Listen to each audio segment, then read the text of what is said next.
What is up, guys? It's the Sound Alchemist, and once again I am back to talk to you guys about everybody's favorite game, Warhammer 40k. So about a week ago, I put out a video speaking about proxying in the game of Warhammer, and think of this as like a part 2, a continuation on a discussion that we had prior, and there was a question in the comments that kind of got me thinking. So this one is by Jacob. Jacob asked that he's currently looking on creating his homebrew chapter and really fleshing it out on the battlefield.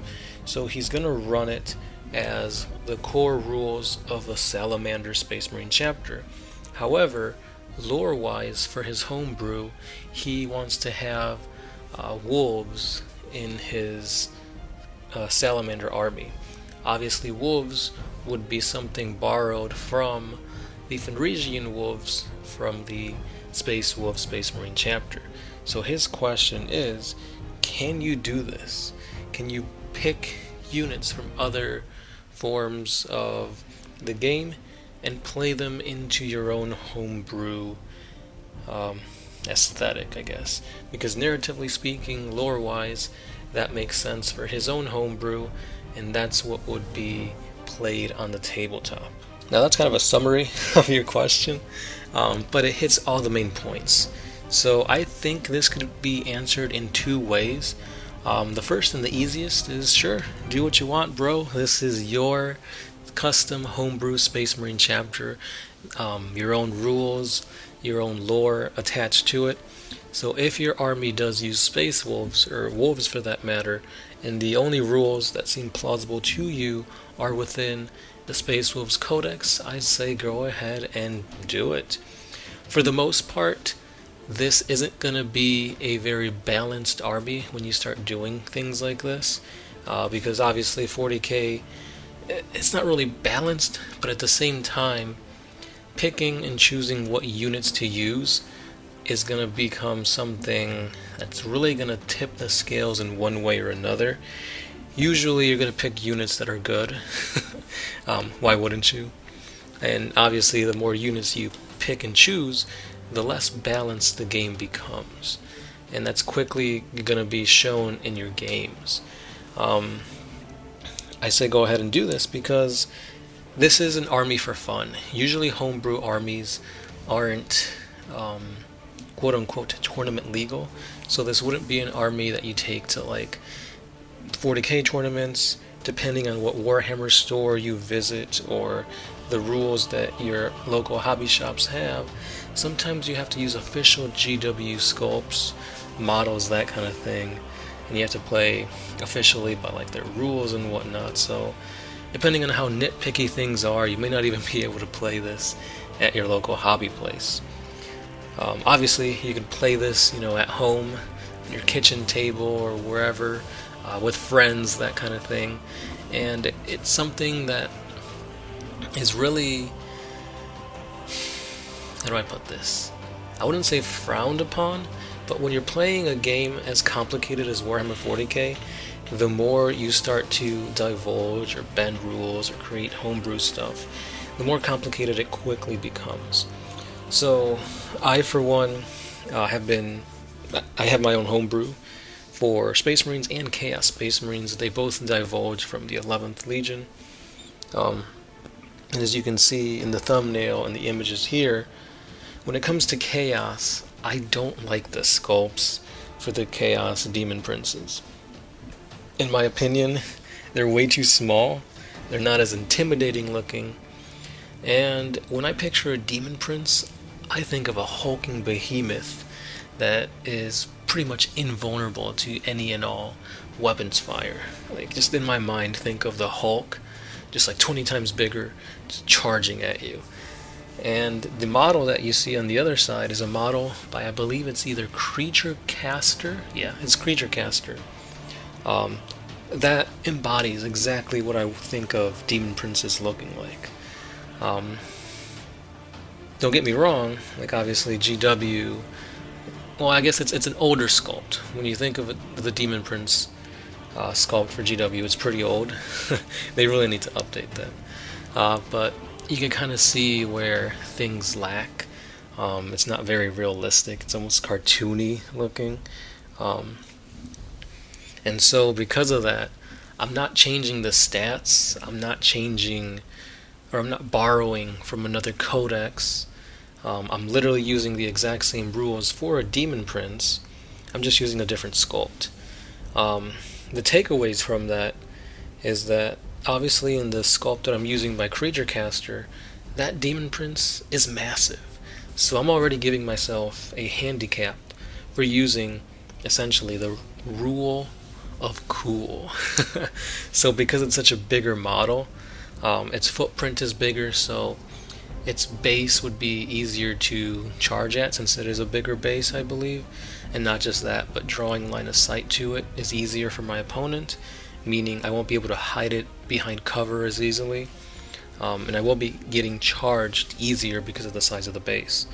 At the same time, this is a unit that really wants to be in close combat, so the bigger base size is in my favor. But again, the downside to it is that it's a bigger model. Like I was saying, harder to hide behind cover, easier for my opponent to get line of sight to it. So that's the give and take. Yeah, it looks cooler, but at the same time there are detriments to using it. And I'm okay with that. That's me. Obviously, I'm not gonna play a freaking tiny model that, you know, I get hide wherever, but still has like the destructive capabilities of a Demon Prince. Like, that wouldn't really make sense or be fair in my mind. So it's kind of something to think about. If you're going to be playing your homebrew army a lot against your friends, I think it's something that everybody needs to acknowledge and be okay with. Because, for example, let's say I do bring this Demon Prince with my buddies, and they're like, you know what, we're tired of seeing this guy. He's big, he's intimidating.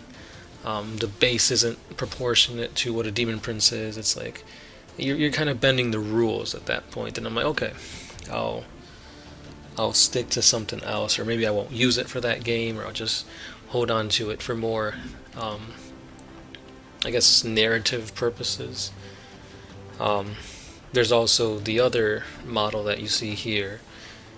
He is actually the main warlord for the Infernal Sons, my Chaos Homebrew chapter. He's the main dude. Like, he's the guy pulling all the strings, pushing certain narratives in one direction and whatnot. So he's a very important character in my army. But obviously this is a conversion from a Hellbrute, and I believe the legs are from an Onager Dunecrawler. So obviously there's no real model that represents this. So at first I was using it as the Forge World model for a Chaos Hellwright on a Dark Abayant. And whenever I said those 4 words, Chaos Hellwright, Dark Abayant, everybody just looks at me with question marks in their face. Like, what the fuck are you saying? So it's such an obscure model, and it's Forge World, that already is, you know, pulling people back. They gotta ask, okay, what is it again? What are its stats? What's it equipped with? Because it is definitely not what you see is what you get. So then you gotta explain it to them, and you're basically teaching your opponent something right before the battle that they might not be expecting. So now their game plan might change. The whole aspect of the game you're playing changes slightly, because now there's something else that they gotta keep in mind of. And 2, maybe they've never even encountered Forge Road models, and they don't want to even, you know, bring that into account. So that's another thing to kind of keep in mind. So lately, I've been using it as a Lord Discordant. Obviously, the Lord Discordant is a completely different model, but the base size is exactly the same. I know in the picture here, he's not on a base, but I currently have bought a base and based it and whatnot. So at least it's on the correct base. It is a little taller than the Lord Discordant, but again, that's on me, making it easier for my opponent to shoot at him and whatnot. But again, it's an important character in my army, and I do want to play it. So I'm using it as the Lord Discordant, and that's just the scales that I have to balance, you know, to let my opponent know what it is, beforehand to make sure that they're okay with it. That way you don't have to like prolong the game by saying, oh well, let me put something else in it, and now you gotta recalculate points and whatnot. And 40k is already a long game enough, so you don't really want to be pushing it a little more than what it is. Does that answer your question? So yeah, bring those hounds, but at the same time I'd say kind of keep it within the codex. Once you start deviating from the codex, it really starts going a little too crazy. I was capable of, or I actually did this. I used to pick and choose for my Space Marines. I was like, okay, I'll use the Nephilim jet fighter from the Dark Angels, but I'll add a squad of Sanguinary Guard, and I'll use Guilliman, but the core of my army is like Blood Angels or something like that. At that point, it's like, okay, that's way too much. Where's the synergy? Like, things aren't making sense. With 9th edition, you've got like detachment to think about. Certain stratagems only work for a certain type of unit, and it's got to be within this faction and that faction. So pretty much if you're bringing stuff from other armies into your own, I'd say you have to play Unbound, because at that point it's just too much to think about, and that's going to be the detriment to bringing whatever you want. No command points. You don't get to use stratagems. That's the give and take. So if you're okay with this, for not using stratagems with your homebrew chapter, go ahead and bring whatever you want from whatever codex, as long as it's fluffy, as long as it makes sense with your lore. Just know that the detriment to this is you won't have stratagems, and that kind of gives your opponent almost an equal playing field, because he'll have stratagems at his disposal, or her disposal, and you've had the benefit of bringing whatever you want. So for ease, I'd say keep it all in the rule book. Go ahead and proxy models. I'm okay with it. Like I said, I value the rule of cool ahead of, playing the GW sanctioned model for the character or unit you're using. Because when you think about it, a lot of GW's models are really old, especially the Eldar line. The freaking Harlequins barely have any models to their name. Some of the Eldar models are still resin or metal. So plastic models are a luxury that pretty much only Space Marines get, because obviously, they're the babies of 40k. But yeah, hopefully that answered your question. Hopefully we kept the discussion going in the comments. And yeah, that's all I got for today, guys. Thanks for listening. I want to know your thoughts down below, and I'll see you guys in the next one. This has been the Sound Alchemist, part of One Mind Syndicate, and I'll catch you then. Peace.